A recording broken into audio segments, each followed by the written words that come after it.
Good evening and welcome to the 2023 Alumni Awards Ceremony. As the representative body of more than 90,000 graduates, the Alumni Association and its board of directors are proud to host this signature event each year. Our first speaker is Brian Frazee, who will welcome us virtually. He is the president of the Alumni Association Board of Directors and a 2011 and 2012 graduate with degrees in political science and public policy. Good evening and welcome to the 2023 UMBC Alumni Awards. My name is Brian Frazee and I am president of the UMBC Alumni Association Board of Directors. I just started a new professional role as president and CEO of the Delaware Healthcare Association, which is why I am unfortunately not able to be there in person tonight. But I am honored to welcome both our in-person and virtual guests to our signature event. This is my fourth and final Alumni Awards program as president of the Alumni Board. As I begin to reflect on the past 4 years, I feel such a sense of gratitude and pride at the talent, accomplishments, and impact that our fellow alumni are having across the world during what has been a challenging period in our history. On behalf of the board, I'd like to congratulate all of our award winners as well as the recipients of the Alumni Endowed Scholarships. I also want to thank the UMBC staff and the Alumni Awards Committee who made tonight's event possible. I hope everyone enjoys this evening's program. Thank you.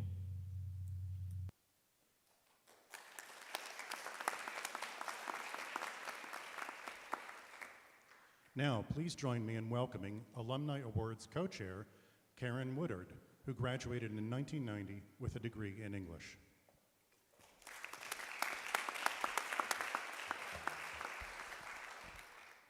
Good evening. As co-chair of the Alumni Awards Committee, it brings me great joy to be with you this evening. The awards bestowed tonight are presented by the UMBC Alumni Association in coordination with the Office of Institutional Advancement and with the support of the UMBC community. The nomination and selection process is a year-round endeavor, led by myself and co-chair Sean McWilliams, class of 2016. Unfortunately, due to a personal matter, Sean is unable to be with us this evening. He sends his regrets. I'd like to take a moment to acknowledge and welcome UMBC President Valerie Shears Ashby,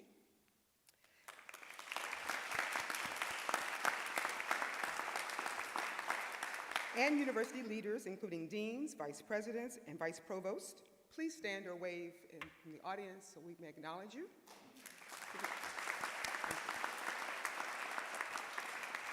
We appreciate your support and hope you enjoy tonight's program. President Shears Ashby, we look forward to your reflections at the end of the evening. This year's committee had a truly impressive slate of nominations to choose from. Thank you to everyone who participated in the process of the selection and the selection committee for their work in bringing the slate of outstanding awardees. The alumni, faculty, and staff were recognized tonight truly capture the depth of the UMBC community. I am humbled to share the stage tonight with our remarkable honorees. You'll note in the program that we've highlighted 9 students who were awarded the Alumni Endowed Scholarship. Since 1996, the UMBC Alumni Association has provided scholarships to outstanding juniors and seniors, awarding more than $245,000 in scholarships and helping more than 139 students graduate. This year, I would like to acknowledge the students who were awarded the scholarship, as many of them are here with us tonight. Zoe Bond, majoring in public health. Olivia Giuliano, majoring in psychology. Nick Grimpler, majoring in history and political science with a minor in modern languages and linguistics. Casey Gilson, majoring in psychology and social work. Tara Miley, majoring in chemical engineering. Susanna Park, majoring in English. Christina Salas, majoring in political science. Jenna Schechter, majoring in psychology with minors in emergency health services and social welfare. Jessica Turner, majoring in computer science. Scholarship recipients, please stand if you're able. Please let's give them a round of applause.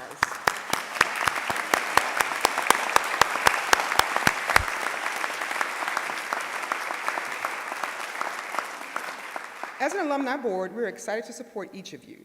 As a cohort, you all embody a standard of excellence that will carry you and the UMBC community to continued success.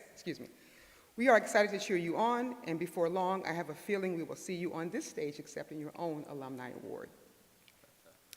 In this program, you'll see recognition to the donors to the Alumni Endowed Scholarship.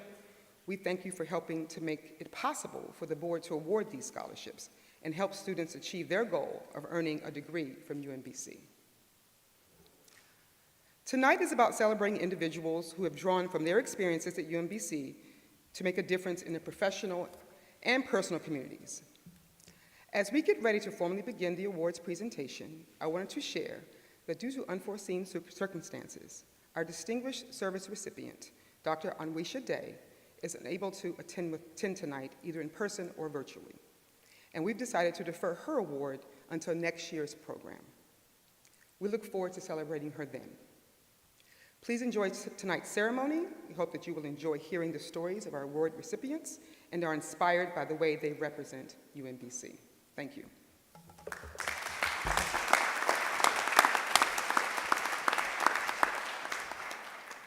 Please welcome Keisha Watkins Parker, who graduated in 2000 with degrees in biological sciences and psychology. She will introduce the Outstanding Graduate of the Year in Engineering and Information Technology.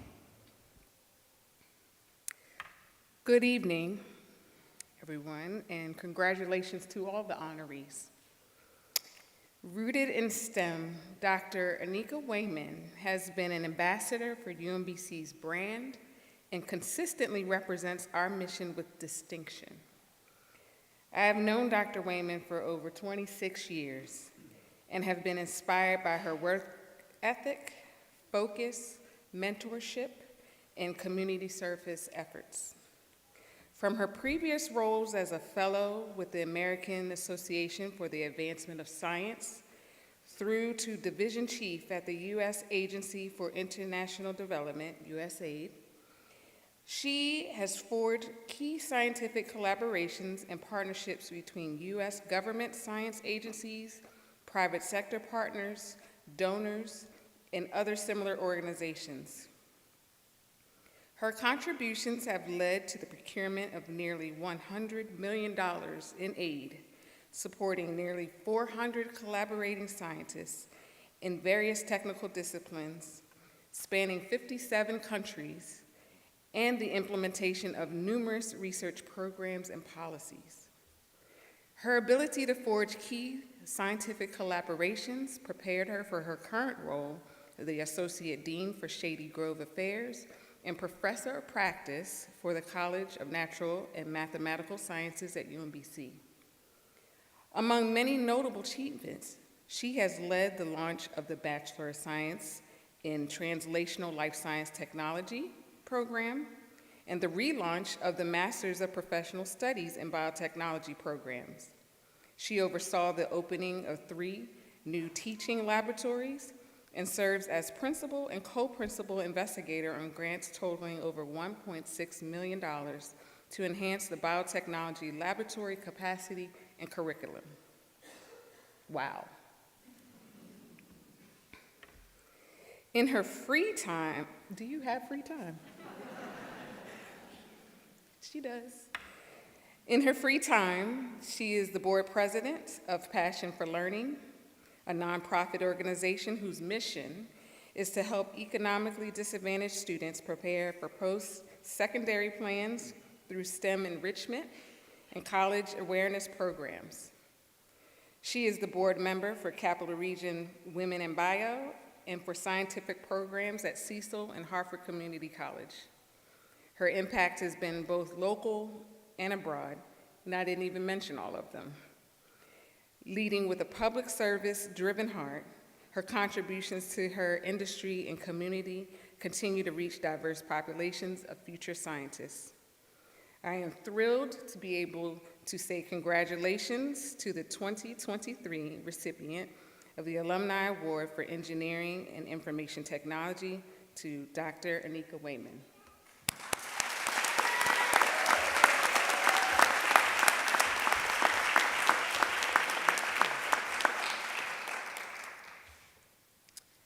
Thank you to my very, very close friend and line sister, Keisha Parker, for her kind words, nomination, and deep belief that I was worthy to be honored with this award.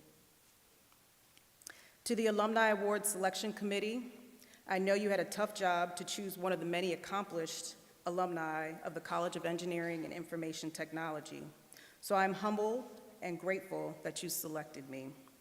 I'm still a little in shock, but I hope that through me receiving this award, others, particularly those from underrepresented groups in science and engineering, can see what a full and diverse career you can have with a degree in mechanical engineering, particularly from UMBC.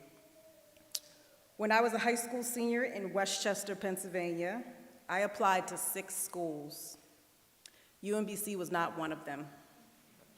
I didn't even know about UMBC. So while I thought my educational journey would be at one of those 6 universities, God had a different plan. It wasn't until April of my senior year that I found out about UMBC, thanks to Dr. Hrabowski, former president of UMBC, who offered me the Meyerhoff Scholarship on the spot. UMBC was just what I prayed for and more. At UMBC, I not only gained the foundational knowledge, experience, and skills in engineering that would propel my career, I received mentorship and advising that I still lean on, including that from Dr. Hrabowski, Mrs. Baker, and when alive, Mr. Tolliver, which guided me and built my confidence that I could make it in engineering. I met lifelong friends that were and continue to be a source of encouragement. I became a member of Delta Sigma Theta Sorority Incorporated through the Lambda Kappa chapter. And most importantly, I met my husband of 22 years, also a mechanical engineer from UMBC, whom I have 3 incredible sons with. He has always been my biggest encourager and cheerleader. So Brian, thank you for your unconditional love and partnership. I definitely would not be here without you.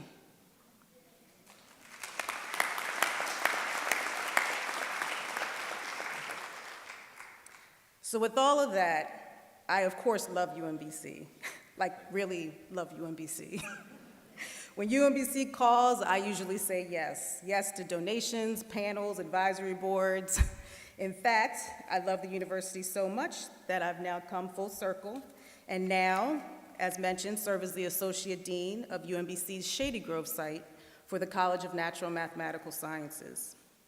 When I took the job, people asked me if it felt weird being back at UMBC. My response, no, it feels like I'm coming back home. And what's more amazing is that my view of UMBC, now that I'm on the inside as a faculty member, is the same as what I observed from the outside as a student and an alumni. UMBC's commitment to inclusive excellence, innovative teaching, and supportive community is authentic, and I have the chance to see it every day when working with the UMBC faculty and staff. They deserve so much appreciation for how they are transforming lives through their hard work. And thank you, President Shears Ashby, for your outstanding leadership of UMBC. With my UMBC mechanic, yes, let's give her a round of applause. She's been fantastic. With my UMBC mechanical engineering degree, I've been able to serve in many roles across various sectors that has well exceeded what I thought I could ever do. In my 25-year career, I've been a biomedical researcher, medical device product developer, policy manager, teacher, mentor, supervisor, and higher education administrator. But I had one primary goal since graduating from UMBC through it all, and that is to use my engineering and science skills and knowledge to have societal impact. I had this goal before the many engineering for social impact programs existed, so I wasn't quite sure what my goal really looked like in terms of a career, and sometimes I wondered if I was off the rails, and thinking that that should be my goal. But I kept that as my North Star in seeking opportunities, and have thankfully been able to have that impact I was looking for. Researching mechanokinetics of molecules that are critical to inflammation, cancer metastasis, and fetal development. Developing spinal needles and other anesthesia products for doctors and nurses. Creating research policies and programs like the PEER program to contribute to positive change in global development issues across the world and here in the US. And now at UMBC, I'm producing a larger, more diverse, and more qualified biotechnology workforce through my translational science undergraduate and biotech grad program. In addition to the thanks I've already given, I'd like to thank my mom, who's here, Deborah Warwick Anderson, who's been supportive since the very beginning as my parent. I'd also like to thank my dad, Maurice Warwick, who is no longer with us, but was instrumental in shaping my thinking and approach to my academic pathway and career. I think about him every day. And thanks to all my other family and friends who have been such a huge support, some who I'm grateful are here personally, and others, including my 90-year-old plus-year-old grandmother who's watching online. I thank you all for supporting me. I also mentioned that I have 3 great sons, but I didn't really give them thanks, and they deserve to be thanked greatly. Thank you to my sons for your understanding when work pulled me away from you, for your encouragement, even as I was writing this speech, for the outlet of fun you provided me to recuperate from work, and for the many lessons I've learned from you to make me better in my job and as a person overall. Through the ups and downs, I have really loved my job of being your mother and watching you grow. So in short, let your career be led by your core passions, and know that it doesn't mean you have to stay within a strict box of your discipline. You never know how things may come full circle. Also, if you're a former or current UMBC student, know that UMBC means you made a brilliant choice. Go Retrievers.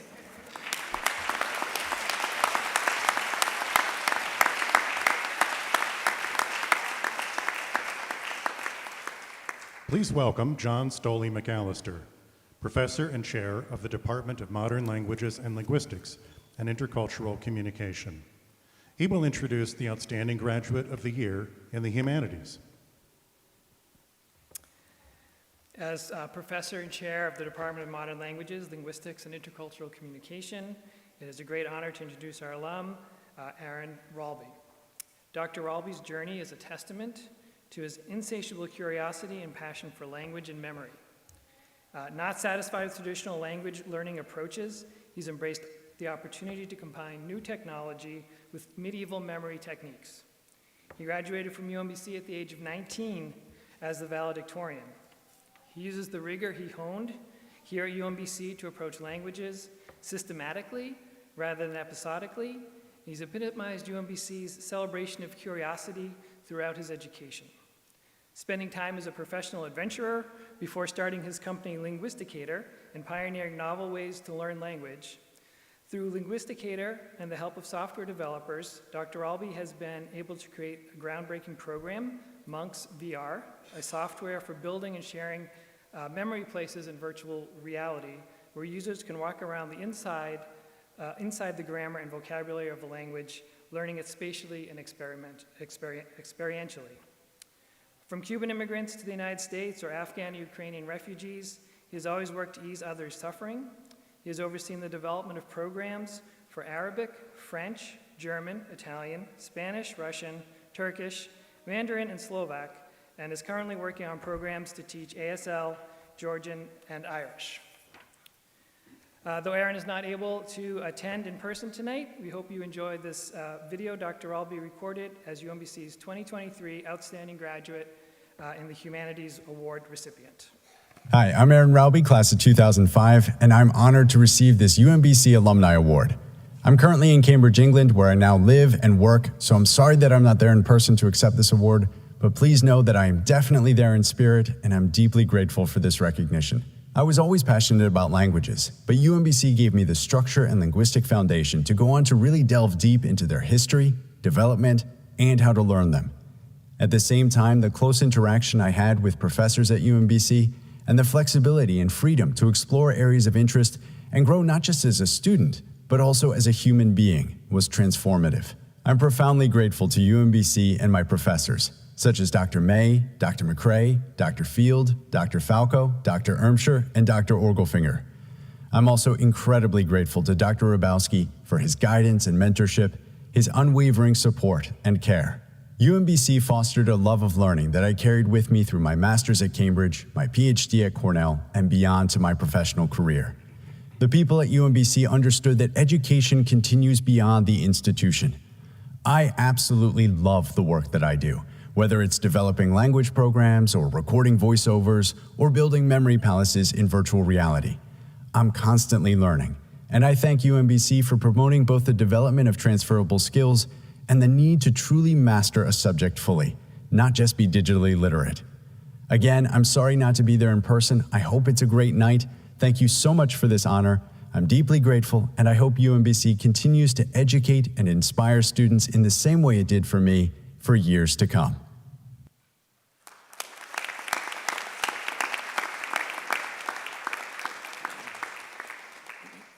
Please welcome Hal Schreier, Professor of Marine Biotechnology and Biology.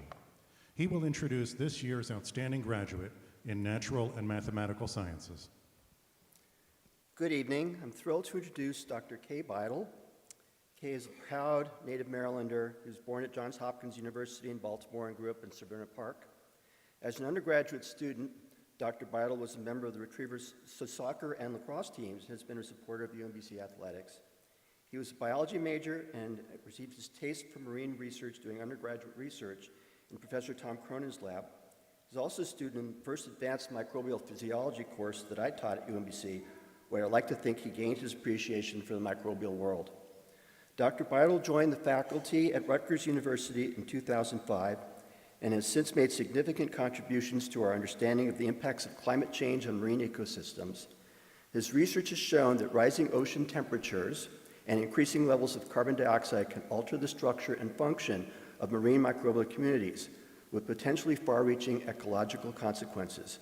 His work on this topic has helped to advance our understanding of the complex interactions between microbes and their environment and has important implications for the future of marine ecosystems in a changing climate. Kay is married to my second PhD student, my first at UMBC, Dr. Kelly Beidel, a 1995 graduate who is presently Dean of Arts and Sciences at Rider College. And if you thought the connection couldn't be any stronger, my second son did his undergraduate research in Kay's lab for all of his 4 years at Rutgers University. Dr. Beidel is devoted to engaging younger generations and created the Tools of Science, a series of short videos about the process of science, highlighting research initiatives at Rutgers. He's given presentations on marine microbiology to kindergarten through 12th grade students, as well as engaged STEM educators on using web-based technology tools to teach issues related to virus and phytoplankton interactions. So please join me in congratulating the 2023 outstanding graduate in Natural and Mathematical Sciences, Professor Kay Beidel.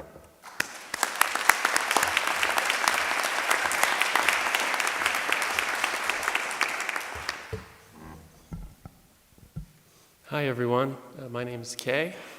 Honored and humbled to receive this award. Thank you to Hal for nominating me and the selection committee. I'm thankful that my family, friends, colleagues can join me tonight to sort of enjoy this moment. I'm really proud to be an alum of UMBC. I hold that dear. I take that wherever I go. And of course, there's a lot of people to thank, former classmates and family, former coaches and teammates. But there's a few people, notable people, that were on the biology faculty when I was here that really set me on my way and made fundamental contributions to where I was able to go. The first is Tom Cronin, who is a professor currently in the Department of Biology. I took Tom's comparative animal physiology class as an undergrad, and I remember in class he advertised a research for experience for undergraduate program out in Washington State in the San Juan Islands and encouraged me to apply.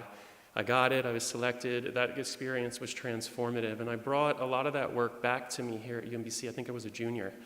And he put me in a corner of his lab, let me use the space so I could continue that independent project.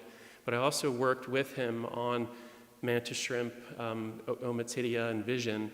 And his, that research experience in his lab really sort of set me on the way. The second was Bob Bouchard, who I learned recently passed away in 2021. He was my academic advisor here at UMBC. And after I graduated, I didn't go straight into graduate school, but I sought his counsel, and he recommended that I explore and look into the Center of Marine Biotechnology, which was a brand new institute that opened up down in Baltimore's Inner Harbor that was using molecular techniques to apply to marine systems, and I could learn some really valuable skills that I could apply. And of course, COME is now IMET, the Institute of Marine Environmental Technology. I was there for 5 years, published papers, learned techniques, and that really set me on the way to exploring the vast sort of microbial galaxy that exists in the oceans. The last is Hal Schreier. Thanks, Hal. As Hal mentioned, I took his microbial physiology class, and that was around about the time I was a non-degree seeking graduate student. I was interested in grad school. I was waiting for my wife to finish her PhD, and I took Hal's class, and that experience was transformative and really encouraged me to go on to graduate school at the Scripps Institution of Oceanography, and I was on my way. And then lastly, I just want to highlight, and thank UMBC for bringing something that's still with me and has shaped my life in profound ways, including giving me a family. Kelly and I also have 3 boys who are home watching. 2 are seniors at Rutgers, 1 is a Rutgers grad, Luke, Jude, and Will. And so UMBC, really empowered me and facilitated that part of my journey as well. So thank you, I appreciate it, and I look forward to talking to you guys during the cocktail hour.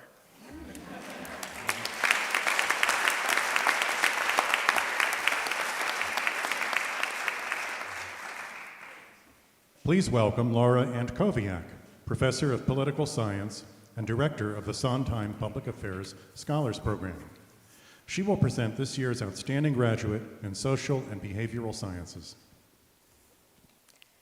Back in my introduction to public administration and policy class, from his energetic and authoritative discussion of ideas, it was clear that this year's Outstanding Graduate in Social and Behavioral Sciences award winner had a future in policymaking. Sure enough, since then, programming that Dr. Josh Michael has developed and helped to design and implement has improved local students' performance, and he's now positioned to shape education statewide. After earning his BA in 2010, Dr. Michael began his career reflecting a Sondheim Public Affairs scholar's humble ethic of public service. He taught middle school math in Baltimore City with Teach for America. He returned to UMBC to be assistant director of the Sherman STEM Teachers Scholars Program, where he worked closely with another award recipient, Rahana Shafi, and was dedicated to the program's partnership with Lakeland Elementary. He also poured his passion for education into study, earning his PhD in public policy at UMBC. Increasingly higher ranks have sought Dr. Michael's talent and expertise. He currently serves as executive director of the Sherman Family Foundation, and this spring was appointed by Governor Wes Moore to the State Board of Education. The board has since elected Dr. Michael as its vice president and entrusted him with leading the search for Maryland's next superintendent. Seeing how public schools affect the lives of my children and my UMBC students, I'm grateful that a person of Dr. Josh Michael's caliber is now helping to steer Maryland's education policy. I'm honored to introduce him as the 2023 Outstanding Graduate in Social and Behavioral Sciences Award recipient. Please welcome Dr. Michael.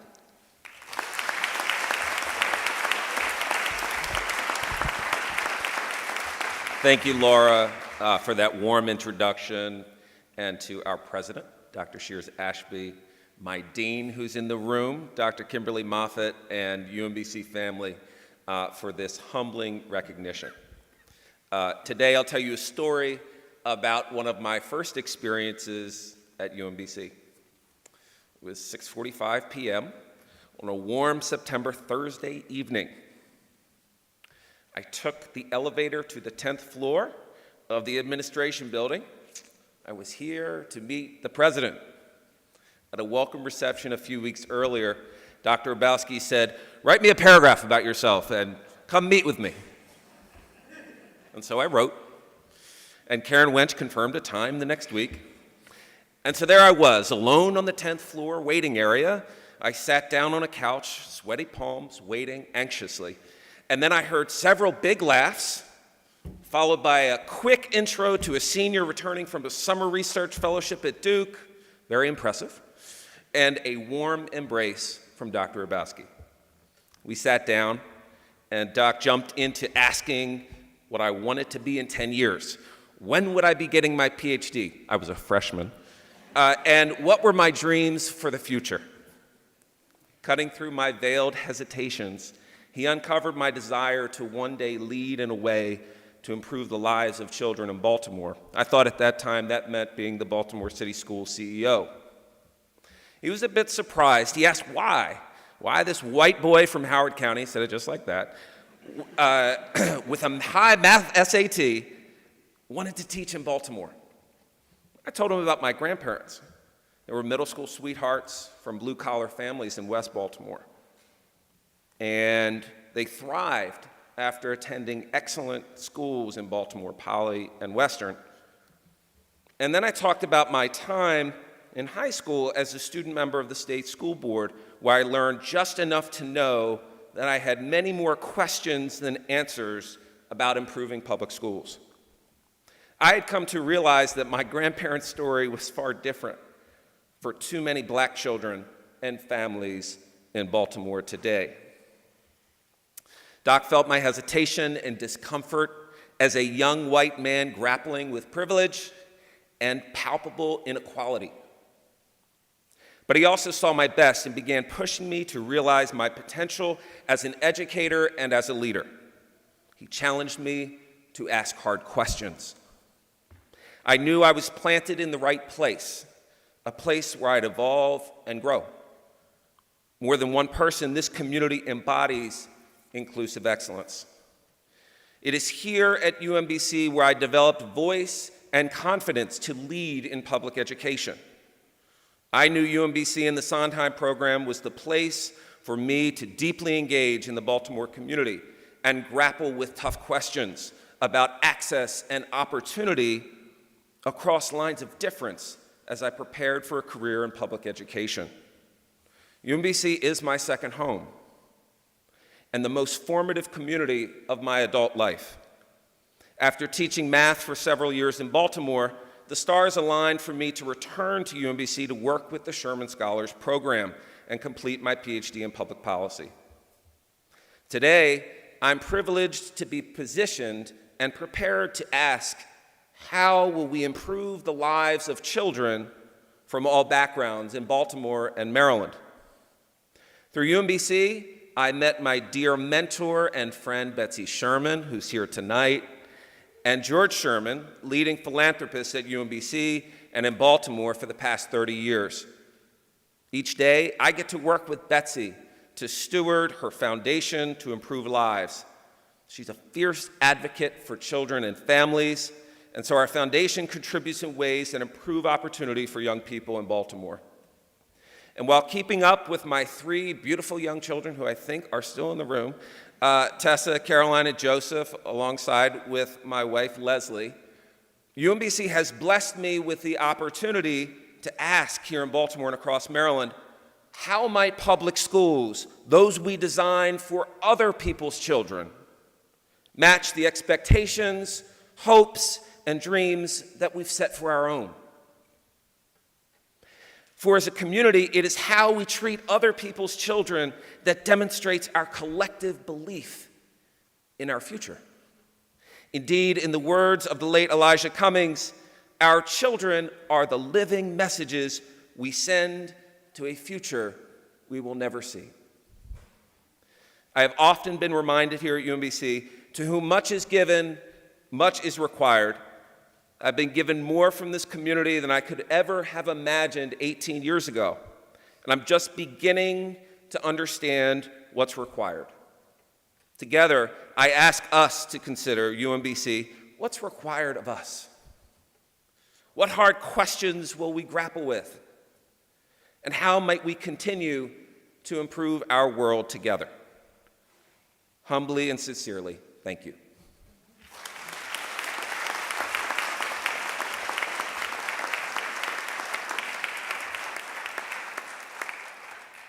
Please welcome Lisa Cella, Professor and Chair of the Department of Music. She will introduce the Outstanding Graduate of the Year in Visual and Performing Arts. Good evening. James Dorsey passionately uses music, dance, and the arts to inspire students to explore life-based concepts and promote social justice.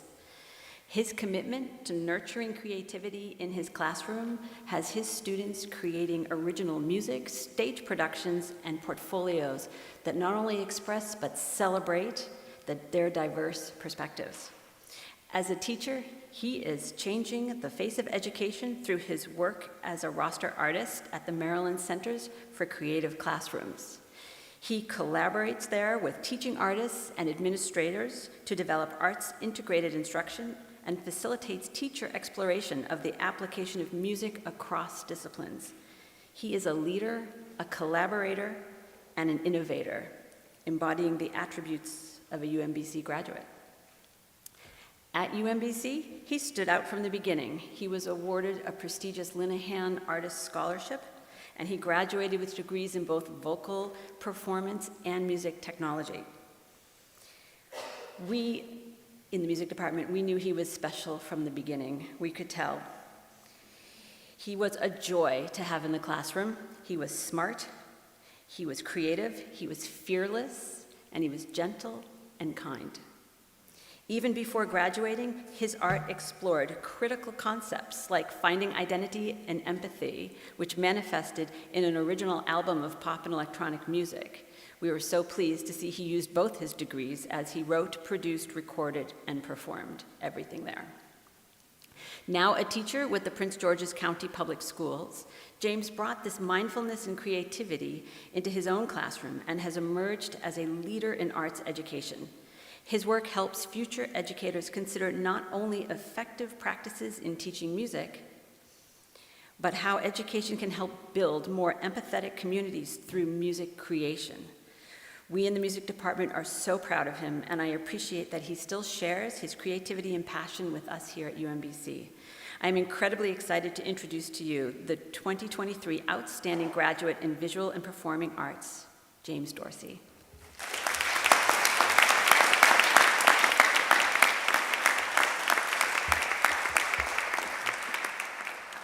I am overwhelmed by this recognition for a few reasons. First, thank you, Dr. Cella. One, UMBC is my home. It's where I came into adulthood. You saw me, UMBC, grow through September 11th, the war in Iraq, personal loss, mental illness, and triumph. You are part of my story and hold a dear place in my history and continually inform my present. Two, I am beyond words that out of all the artists that you select, you chose an elementary classroom music teacher.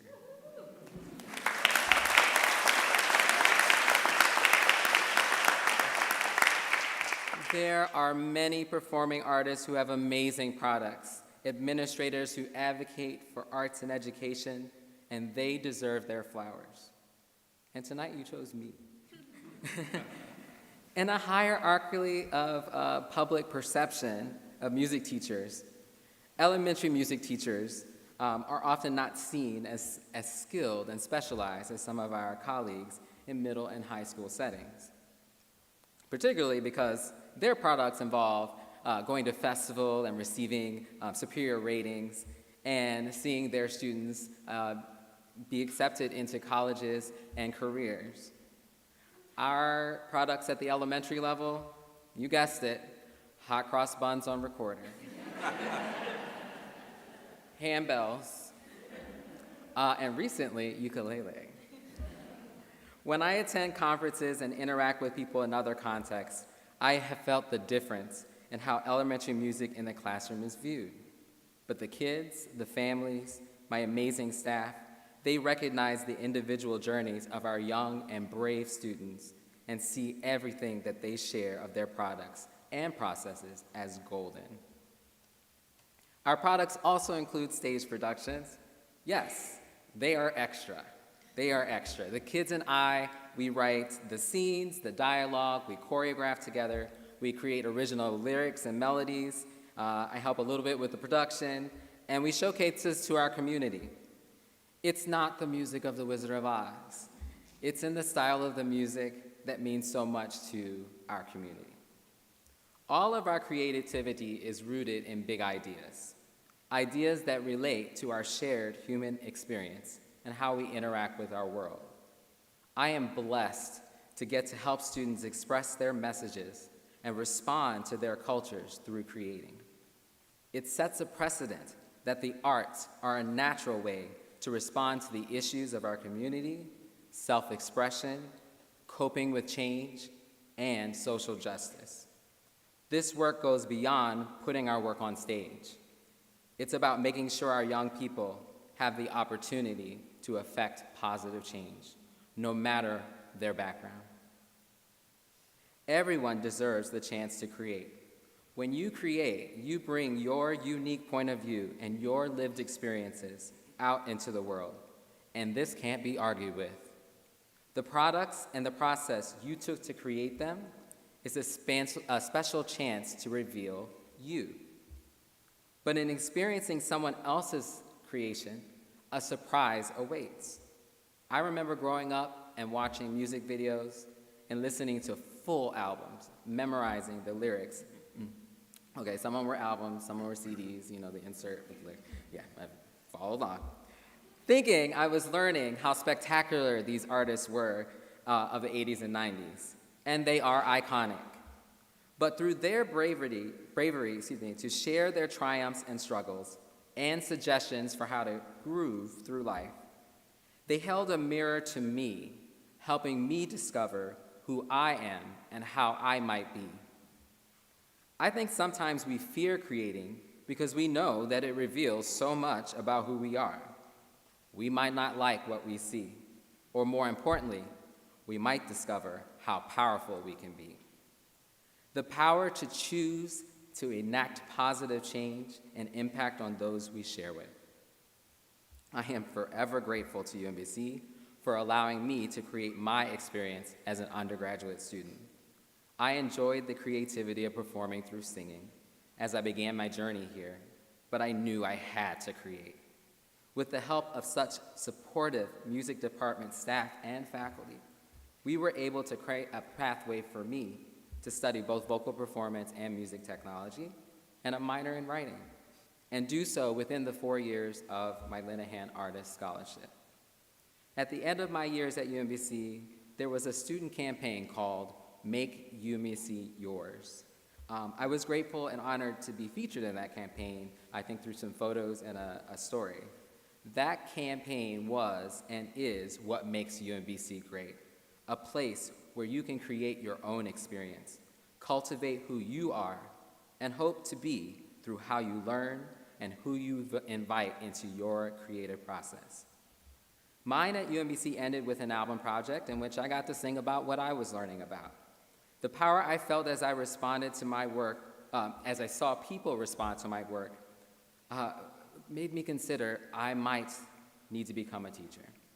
It was that power to affect people that made me want to teach right away. I am in my 19th year of teaching.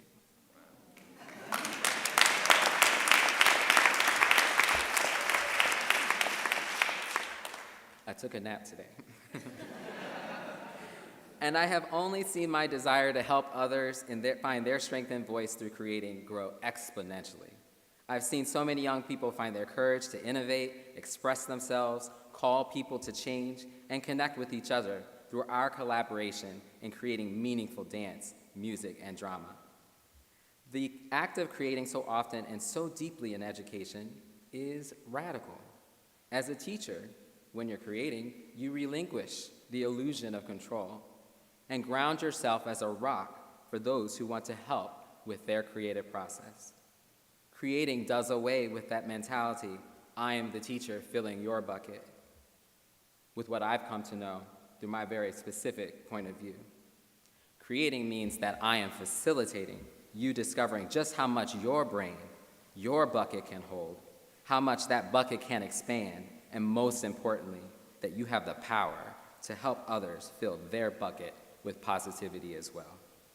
I am so grateful to the many educators, both practicing and the pre-service teachers that I get to teach here at UMBC, community artists, my family and friends, my dad, my mom, my sister, my husband, and all of my friends and all of my students over the years who have been my teachers, really, helping me hone my craft by empathetically sharing their experiences and points of view with me. Creating takes listening, and I'm always learning how to be more mindful and responsive to those around me. And teaching is a creative process, and I think my favorite products of creativity is teaching and learning. It is one of my ultimate life hacks. If you ever want to discover how you can be a better person, making better choices, help create learning experiences for others. The shared vulnerability yields growth in all those involved, like magic. Our world needs better right now. UMBC, through tonight's recognition, thank you so, so much for giving me the chance to share my story. And I'm hoping that I can be part of what inspires everyone involved in teaching and learning, in and out of the traditional learning spaces, to create better art, better conversations, powerful change. Dr. Cella and the music department, thank you for trusting me to share what I am learning with the artists and pre-service teachers here. Brian Kaufman, thank you for your invitation and trust in me to help the UMBC Wind Ensemble create original works, which is a bold step to bring into the space of large performing ensembles where creating doesn't always happen. And to the UMBC students I get to currently interact with, thank you for trusting me to guide you. UMBC Alumni Association, UMBC students, staff, and faculty, I am humbled to be part of your story, and I thank you so much. And there's one more thing. One more thing. We need teachers. We need more teachers. So, my name is James Dorsey. I work at Rockledge Elementary in Prince George's County Public Schools. I am PGCPS proud. If you know someone who is thinking about taking that call to teach, we'll have a conversation. And we'll create it. Thank you so much.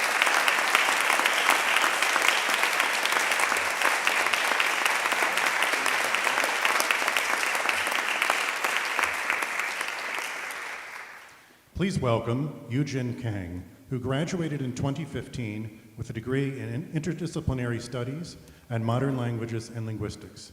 She will introduce this year's Rising Star awardee. Okay, may I just share what a delight it is to be on this stage? It is not every day that I get to announce an award, much less an award for one of my closest friends, and the sole person who brought me to UMBC. What? Okay. Good evening. I am proud and honored to be here tonight and introducing this year's Rising Star recipient and my dear friend, Asif Majid. Dr. Asif Majid, come correct. Asif is an interdisciplinary artist, educator, researcher, and consultant who reimagines and rebuilds art making and funding for creative and racial justice. He carved his path at UMBC as a Sondheim Public Affairs scholar, as well as a graduate of the Individualized Studies program, eventually becoming the class of 2013's valedictorian and the Individualized Studies department's first valedictorian. He returned to work for UMBC as an alum, where he taught the introductory course for the Global Studies major and Individualized Study program, going on to design and teach the final capstone course required for senior undergraduates, a model that continues to be foundational for the department and faculty today. Currently, Asif is Assistant Professor of Theater and Human Rights at the University of Connecticut, where he centers global nodes of power, performance, race, and decoloniality through devising community-based participatory theater and publishing on the intersection of Islam and performance. It is my deep honor and privilege to introduce this year's Rising Star Award recipient, Asif Majid.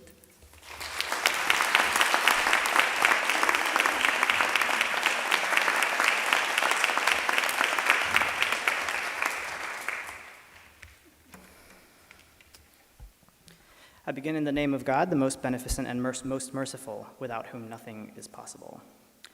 Thank you, Eugen, for that kind introduction and the hug. That was great. And the nomination. And thank you to the awards committee and the Alumni Association for this honor and huge privilege. This award has been a long time coming, not in the sense of one of the great philosophers of our time, Lizzo, and her idea that it's about damn time, nor, I should say, in the sense of my eligibility for this award, meaning that since I graduated from UMBC 10 years ago, this is the last year I'm eligible for it. Snuck in right under the radar there. Rather, what I mean is that the seeds for this award were sown decades before I got here because of my family's history with and relationship to this place. In the early 1980s, UMBC was the site of the first full-time job. I hope that's right, Dad. My dad was offered out of grad school. Back then, this place was much smaller than it is now. There were a lot more farm fields around. The UC had just opened. Even still, as an international grad student from Pakistan going to College Park, boo, hiss, he was hired to teach engineering and crucially was given a work authorization by UMBC that allowed him to stay in the US. This started him on the journey to becoming a US citizen, which was fulfilled some years later as he continued to teach here. Fast forward some years to the early 2000s, and it was my sister's turn. She was drawn to attend UMBC out of high school as a Meyerhoff. And she became an INDS graduate in her time here, but also the first ever freshman to become SGA vice president, as far as we know. She also sat on the committee that designed this very building and went through no few pains to remind me that this space that we're in right now was designed by the same architects that designed the Strathmore Center in Bethesda. Fun fact. Later, she would also teach in the Erickson School and in INDS. A little after that, my mom started teaching in INDS and taking interns from UMBC's MyPAR Center, which is the Maryland Institute for Policy and Research, into the newborn screening program that she runs for the state's Health and Mental Hygiene Department. A scholarship started to be administered by INDS called the Zainab Damji Memorial Scholarship, which was established in honor of my mom's mom. Thanks, Greg. For making that happen. My grandmother never had more than an 8th grade education, but she valued it highly, and the scholarship does the same, prioritizing undergrads who work in education, broadly defined, and those who serve their communities. And then it was my turn. I came onto the scene after so many of these foundations had been laid, attending UMBC as a Sondheim. I was blessed, as Eugen mentioned, to become INDS's first valedictorian in the department and the university's 47th year, I think I did that math right, based on an INDS degree in global peace building and conflict management. Mentored by Bridget Starkey from Global Studies and Political Science and Jovi Taylor from the Peace Worker Program and the Schreiber Center, I studied how the arts are used in conflict situations, advised by the one and only Doctor of Cool and metronomic drumming guy, Steve McAlpine. But were it not for someone whose memory oozes out of this very hall, the late E. Michael Richards, UMBC's former music department chair, who passed away earlier this year, the connection that I had between the arts and social justice would not have been as real. Because for many years, both as a student and community member, I played as a percussionist in the UMBC Symphony Orchestra, which Michael conducted, multiple times on this very stage, in fact, usually in that back corner somewhere. One year, Michael had us play Danzón No. 2 by the Mexican composer Arturo Márquez. The recording that he shared with us was performed by the Simón Bolivar Youth Orchestra, so that we could study and learn the parts, which is the capstone orchestra of the National System of Classical Music Education in Venezuela. Now internationally known, El Sistema was then rising as the epitome of grassroots-based arts education for social justice, using the arts to steer children away from violence. Hearing about that organization was eye-opening. I studied them for my INDS capstone, and subsequently worked for 2 El Sistema-inspired organizations.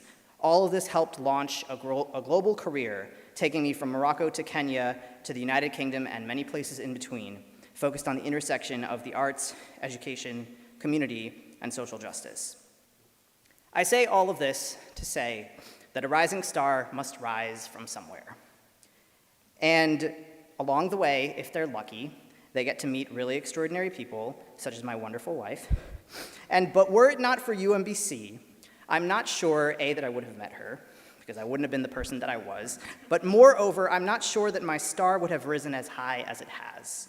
So thank you to this place, these people, and this extraordinary project that continues to impress me year upon year. I look forward to continuing the journey.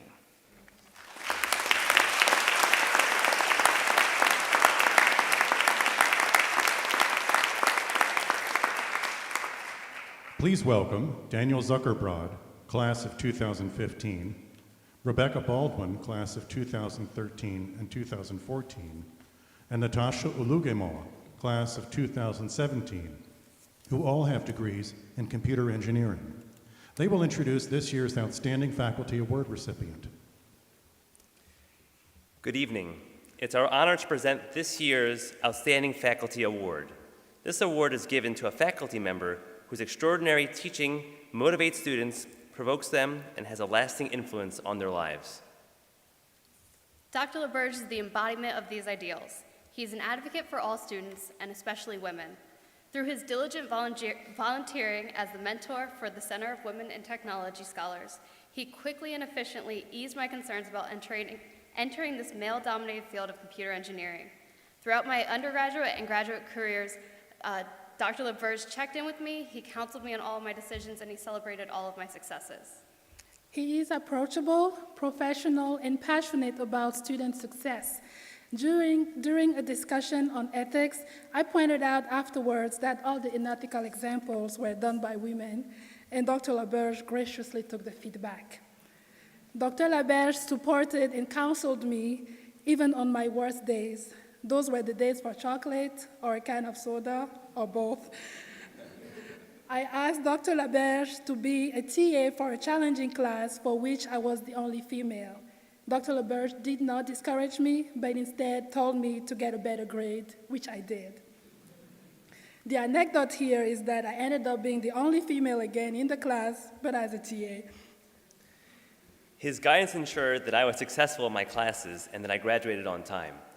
Dr. LaBerge worked as an electrical engineer in the aviation, communications, and navigation industry with Honeywell Aerospace Research and Technology Center and its predecessor organizations for 33 years. He authored numerous peer-reviewed papers, crafted many industry standards, and holds 13 patents. Upon leaving industry in 2009, Dr. LaBerge joined UMBC as a professor of the practice. In this role, Dr. LaBerge has revitalized the UMBC computer engineering program and has left his impression on the more than 325 students he teaches every semester. Inside the classroom, he was understanding of any failures, and he worked hard to ensure that all students understood all the material. He would give up his own free time to make sure that every student had an opportunity for success. As my mentor, he helped me develop a focus and a passion for embedded systems that allowed me to have a career that I love. And he stepped in as an unofficial mentor for most of my cohort, many of whom would go to him for advice and academic guidance and future careers. We are all so grateful for the time and the effort that Dr. LaBerge put in to ensure that we not only survive, but we thrive in a challenging and exciting field. And so with that, it is our distinct honor to welcome to the podium the recipient of the 2023 Outstanding Faculty Award, Dr. Charles LaBerge.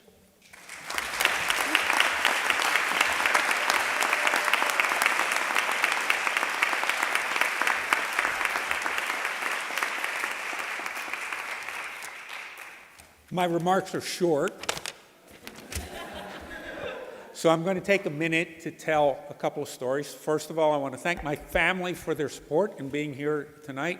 My brother John Jay and his wife Deborah, my daughter Colin, her husband Darren, and our grandson Roran, who's sitting there with a great big smile, and my long-suffering wife, who's perfectly willing, well, at least she says she's willing, to share me with these wonderful students that I get to teach here at UMBC. And I would be remiss if I didn't also mention that the presence of Dr. Joel Morris, my academic advisor, my dissertation advisor, my academic colleague, and my longtime friend, and thanks, he's waving from the back row up there. Thank you.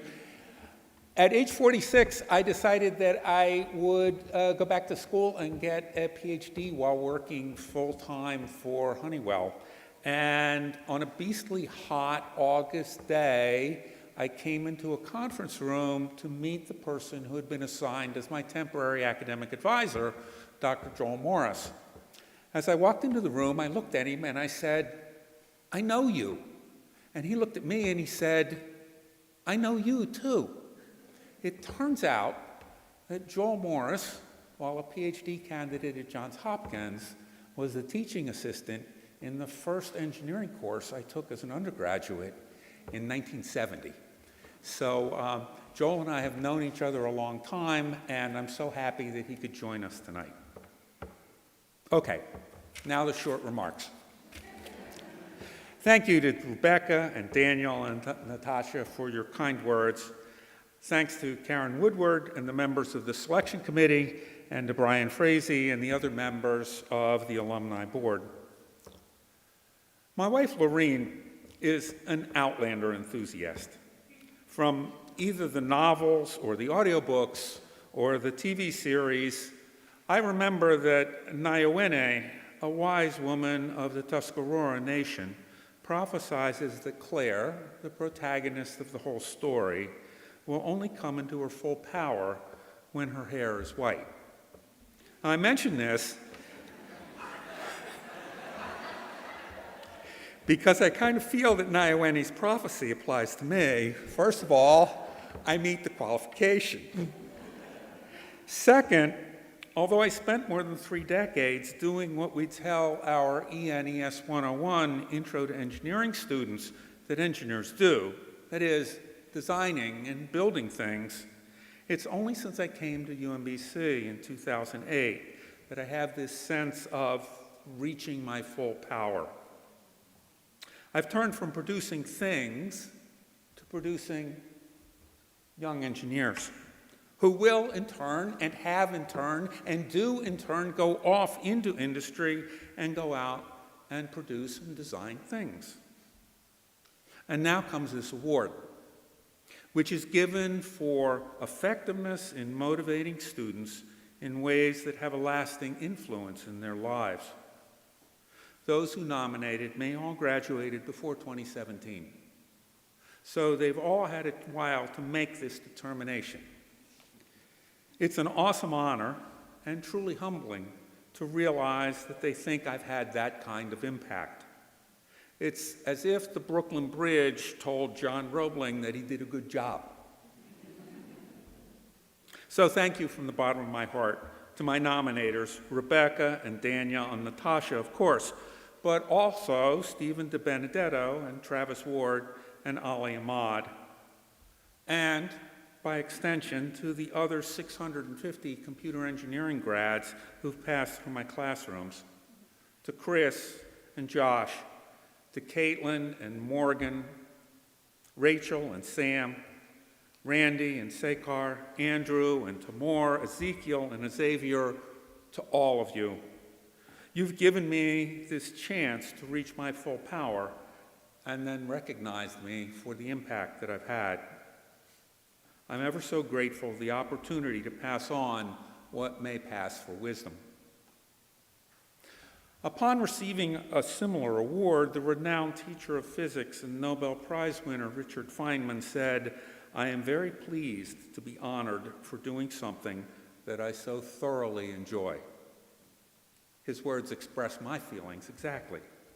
So thanks again to all of you. I am so very pleased to be honored for doing something that I so thoroughly enjoy.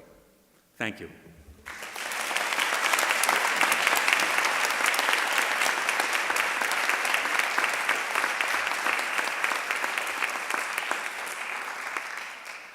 Please welcome Corey Carter, who graduated in 2008 and 2010 with degrees in biological science and teaching education. He will introduce the inaugural Outstanding Staff Award recipient. Good evening. Tonight, it is my honor to present the Alumni Association's first Outstanding Staff Award. This award is given to a staff member whose extraordinary contributions are demonstrated through their significant impact on students and/or alumni. I can attest that Rehana Shafi truly embodies these ideals. Rehana recently retired as the inaugural director of the Sherman Scholars Program after 16 years with the program and 22 within UMBC. Her vision, passion, dedication, and grit were the crucial ingredients to propel an audacious idea into an actualized organization. Her legacy spans classrooms and STEM community centers, playgrounds and families, past, future, and present.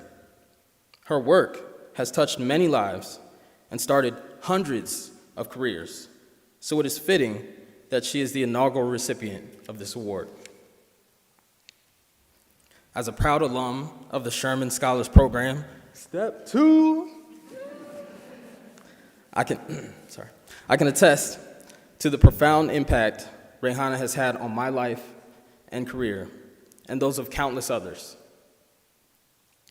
When I first met Rehana, she heard my story and paid attention to my unique needs. She met a struggling sophomore near academic probation and saw my promise and possibilities. Over the next few years, Rehana demonstrated a deep commitment to understanding my journey and challenging me to improve, from losing my first teaching job to once again winning hearts and minds in the classroom. Her dedication to her mentees is unparalleled, and I am deeply grateful for her friendship and love. Thanks to her, I am now serving the community that gave so much to me, and I am forever grateful to have learned and grown with her. Rehana's commitment to UMBC is also unparalleled.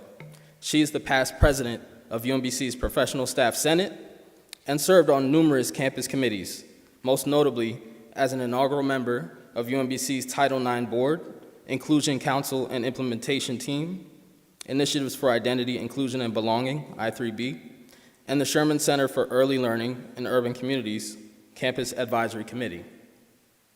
Rehana truly embraces the idea of a level playing field for all stakeholders to have voice and vision, and she has led with humanity, humility, and authenticity. We're going to say that last part again. She has led with humanity, humility, and authenticity. If you know Rehana, you know what I'm talking about. So it is my distinct honor to welcome to the podium the recipient of the 2023 Outstanding Staff Award. Please help me make some noise for Ms. Rehana Shafi.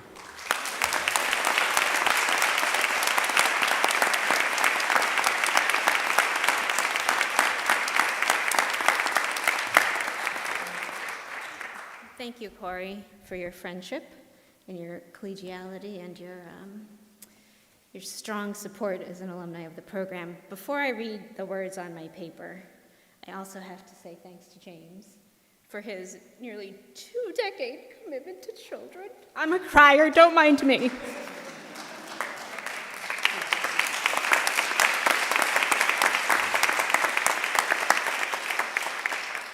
Our littlest ones need people like him, and to Josh and Corey for serving middle school students. Those of us who love middle schoolers are a very special breed, and we're in heaven with special educators. I also want to thank the UMBC Alumni Association for selecting me for this recognition. Initially, I didn't know that this is the inaugural Outstanding Staff Award, so I want to thank the association for including staff among those who you recognize in this way. Being the first got me thinking about all the people on whose shoulders I stand. People who themselves would undoubtedly have been considered, if not recognized.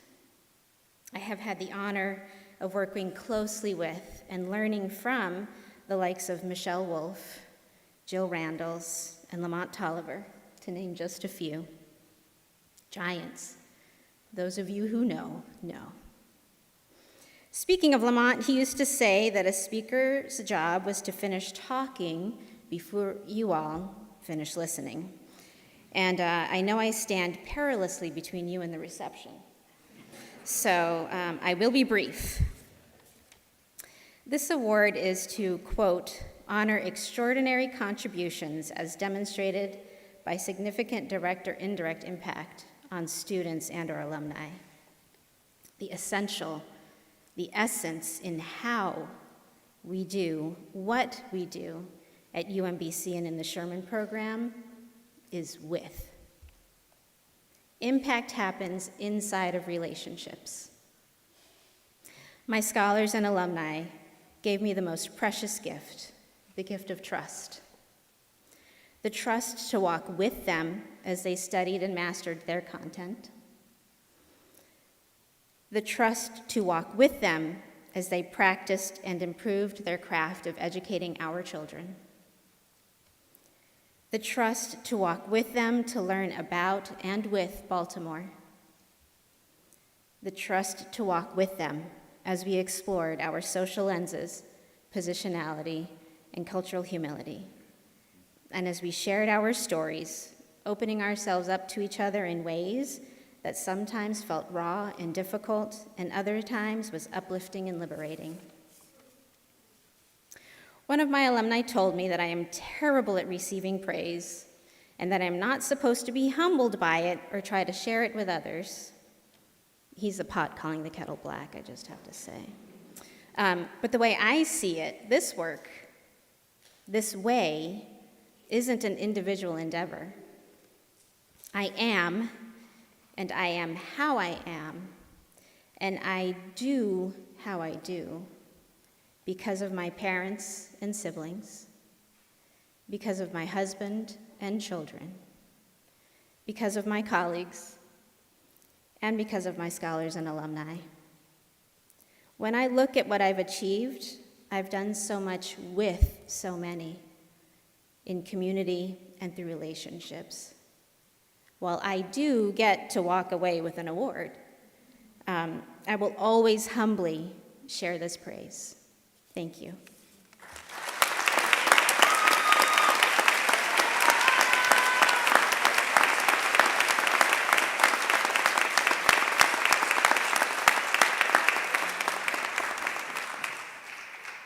Please welcome Kevin Yang, a 2007 graduate with degrees in computer science and financial economics.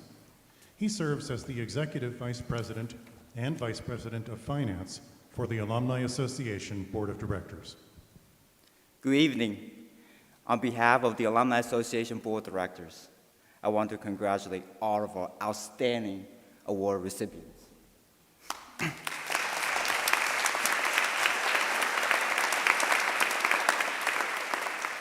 I hope their stories and achievements have inspired you as much as they have inspired me.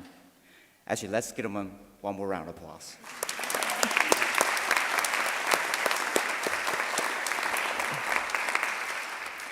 I also want to acknowledge our scholarship recipients. I hope you walk away tonight with a feeling of immense pride and excited to soon join the ranks of over 90,000 UMBC alumni. As Vice President of Finance for the Alumni Board, it has been my goal to increase scholarship support for UMBC students.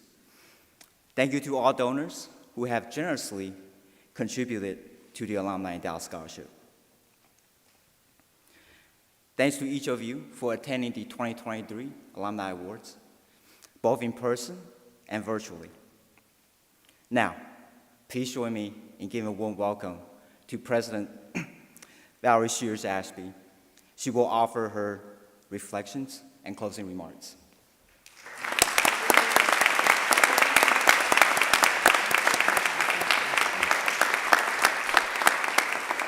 Thank you all. I know that you are as inspired by this evening as I am. Thank you to Karen and to Brian and to Kevin for their leadership of the Alumni Association. Let me just say, last year was my first version of this, and I sat there thinking, I am not worthy. Oh my goodness. And again this year I sit there thinking, this is an extraordinary group of alums. Let's give them another round of applause.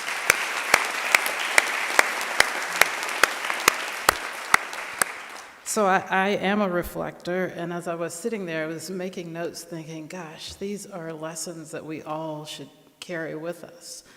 And I'm going to choose you, Josh, as my lead talking point here just for a moment. You said something that is still penetrating my being, and I'm really sitting with this one. How we treat other people's children is an indication of our beliefs. I feel like I could just walk off the stage, right? I was sitting there thinking, not just in school, but what if everybody, and they are, all of you are, what if everybody is somebody's child? So how I treat you as somebody else's child, even in your adult form, is an indication of my beliefs. That's a powerful, powerful statement, and I use it as the summary because I saw that exuded in every one of our awardees. I think about how we treat other people's children on this campus. People will often hear me say, the students are like my children. That's not to diminish them being adults. It's because how I treat them as if I would treat my own child is an indication of my beliefs. So I heard many wonderful things that fit in that theme. It started off with, first of all, I just heard so much humility and gratitude, which I am so appreciative of that.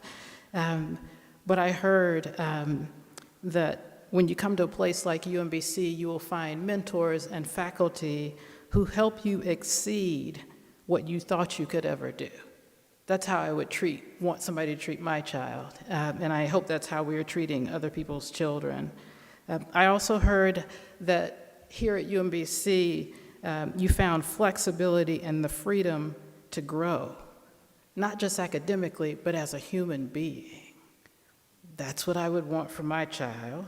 I'd also want my child to have transformative research experiences and to take a class or have a mentor who inspires them to go in a direction that they might not have previously imagined. And I heard that. And then I just reiterate, I want my child to have a teacher who loves teaching and will do it for 19 years. With the same energy on the 19th year. We're looking at the 19th year's energy. Not the first year, but the 19th year. And I also heard, James, in your introduction, they called you fearless, gentle, and kind. That's what I want as I think about what I want for your children who come to UMBC, but also for my own. And then from my faculty member, Professor LaBerge, I heard that you use the words, you have a chance to reach your full power. And can you imagine engaging with people where you allowed them to reach their full power, you invested in their full power without thinking it was diminishing your own? Imagine that everybody could actually reach our full power and that there was room for all of that. And I also heard that beautiful joy of teaching again. And then finally, I heard that impact happens inside of relationships, inside of community and with community. And so I am grateful to these alums. You don't know me, but if you don't know me, I wake up every day like this. Ready to go do this because I step on this campus and I see people who I consider to be my own, and I know that I have colleagues and faculty members and staff members who are treating people and engaging with people as if they were their own children. And that's how they're able to grow and maximize who they are at a place like UMBC. So thank you for coming this evening. It has been an absolute privilege. I am honored and humbled to be in your presence. And so thank you so much and enjoy your evening. Thank you.